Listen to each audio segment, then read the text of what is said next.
Today we're going to be looking at my 1 to 11 ranking that I did a month ago and see if we need to make any changes. To keep you up to date in terms of if you didn't see that video, this is where I'm ranking them at the end of stage 2, right? So Madrid's happened, stage 1 has happened, Shanghai Masters has happened, and then the end of stage 2, and we get our top 4 that are going to champs. So that's where this is. This is the list that I did a month ago, and this might sound a little mad, but I wouldn't change the top 5 right now. I wouldn't change my top 5. So let me kind of explain that a little bit, because I know you guys are looking at Sentinels, you're looking at Loud, thinking that's absolute madness. But again, this is where I think they're going to be ending. And obviously, if it was like what we've seen so far, you put Sentinels up here, etc. But we know the results. We've seen the results. But I want to talk about what I think is going to happen in the future. Okay, so let's start with Sentinels. So previously, I said this about Sentinels on the same video. And then I will probably put Sentinels here as well. I think that they should peak pretty early and then maybe go to too many tournaments, right? Because you go to Masters Madrid and then you go to Masters Shanghai and then you don't have too much time. I think they might just make it to champs.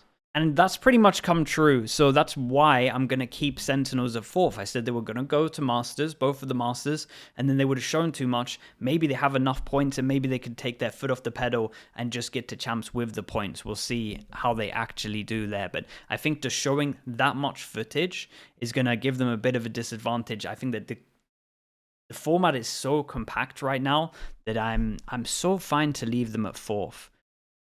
Then we were going to move on to Loud, and again, like Loud you think should be above these, and I agree with you, right now they should be above these, but my big worry is this comp that they're running. And again, also in the other video I said this, Loud and Sadak have historically been very good at coming up with new metas, so they might thrive here a little bit as well. So, and they did have a good read, and I did, of course, underestimate them again going into this tournament. But my worry is their read on the meta, the Harbor Viper read on the old meta, I thought was really good. It was really fluid. You could have such a massive, deep map pool, and the actual comp didn't have any like underlying weaknesses that were relatively obvious.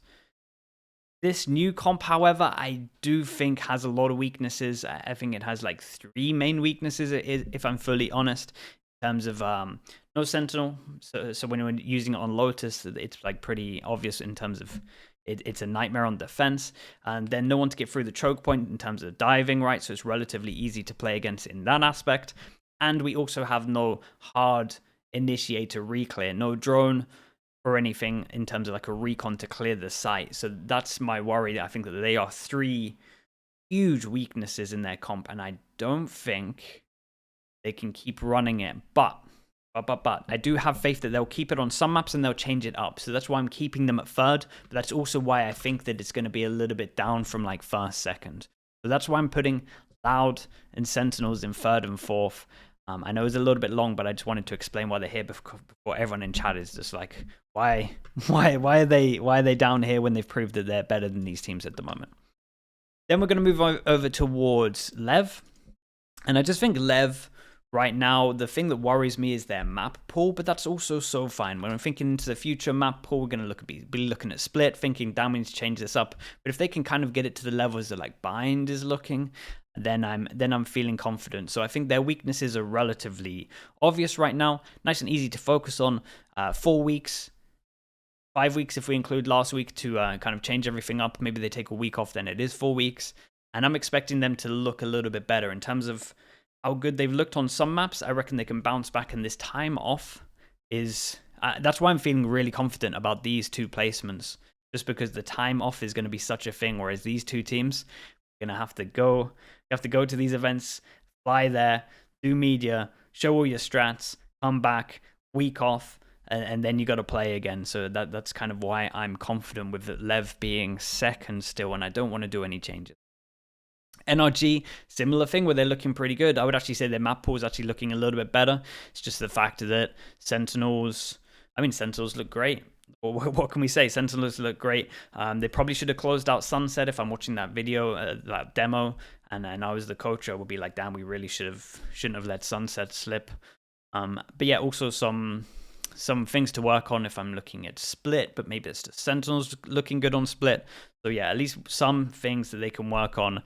But overall, I'm really confident in this team, and I can see them coming fast in the stage too. So that's why I'm going to keep that here. So that's pretty much the top 4 explained. We've got no changes. Then we're going to move over to 100 Thieves. And these are my underdogs, right? These are the teams that I think this is the team that I think is most likely to upset one of these 4 teams and make it into champs. So I'm so happy to keep them 5th. I think they had a really good showing. That's had a super hard group. I was impressed by a lot of the mid rounding. And yeah, I think that their comps are pretty good in terms of the Gecko Fade. Maybe it can work a little bit better with some other agents instead of Fade. But at the same time, I think they had enough good stuff that I feel confident that they should be 5th. And again, this is, if anyone's going to make champs that isn't out of the top 4, as in these 4, I would say that it is 100 Thieves. That's kind of where I would say is the best bet.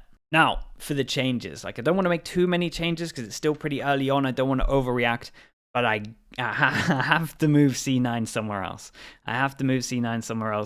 Let's put them at the bottom for the moment, and let's just kind of move. Let's move some of these up as well. Let's actually make a little bit of changes here. I would probably put G2 up from, I had them 7th, so I'd move them up once to 6th. I think that's fair. I think they look pretty good in terms of the playoffs. That is where I would have them. Then in terms of next, 7th, I would move EG up. I would move EG up and have them here. And probably MIBR with them. And then so C9 are making some changes at the moment. So far, what's been announced is Whippy. I heard there could be more. I'm not entirely sure what's going to happen, so they're like a bit of a question mark at the moment. It doesn't fill me with too much confidence, so maybe with that information, I'll keep them at 10th, but maybe once I hear the actual roster changes, I might move them up a little bit.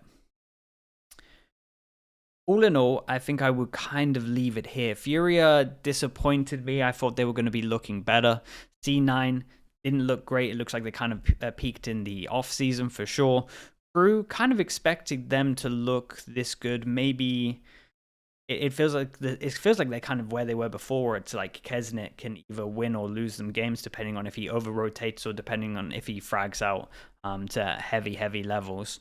So I'm happy to kind of keep them at this 9th level. MIBR, I said in my video before that I thought that the coaches would need some time to get them some results, yet somehow they're just out here getting the results already, look really drilled. I feel like they're the team that actually look like most together when I'm looking at a lot of these rounds. So really impressed with MIBR and just how much of a unit they look within such a short amount of time. So that's why I'm kind of keeping them relatively high, because I think that they're actually I think they've shown a good amount, and if they can get better than this, then that's a scary team. EG, I would be tempted to put EG and G2, switch them around, but we're going to kind of keep it. Again, I don't want to make like drastic moves, and it's going to be like a slow thing. Hopefully, then by the end of Shanghai, we should kind of have a better idea and see how close we were to the original. We can compare it. But EG, good anti, like the anti against Loud is really good. It's just a textbook way of how you should be playing against that comp on Ascent. And yeah, I think the individuals are looking good. Obviously, Jorgamo, but I think Apoth really deserves a huge shout out. So I'm going to leave this here. Again, disclaimer for people that have clicked towards the end and they're like, wait, this is the final thing. This is where I think they're going to end at the end of stage 2. So I have these 4 going to champs. That is pretty much where I am at. We're going to be doing all of the regions so far. There's some more drastic changes, probably from Pacific the most. Actually, I would say EMEA is probably the most out of all of them, because that was such a big shock. But this we got relatively good. At least my top 5 I'm still feeling confident with. The only thing I would maybe say I'm more confident with is like Sentinels going up to here, but I'm thinking, especially if they win Madrid and they get 6 points already, they can relax a little bit and kind of focus over towards champs. So with the champion points, having 6 above everyone, yeah, they could take their foot off the pedal. Yeah, keep an eye on my channel. Going to be doing, let's do an EMEA tomorrow. We'll do EMEA tomorrow. Let me know in the comments what you are thinking, what I should have changed. I imagine you guys are all going to be going mad about this. That's what I probably imagine, but let's see. Let's see what happens in the future. Thank you so much for all the nice comments. I've been reading them as well, so I really do appreciate the feedback. Appreciate all the subs. Thanks for all the likes, and I'll see you soon.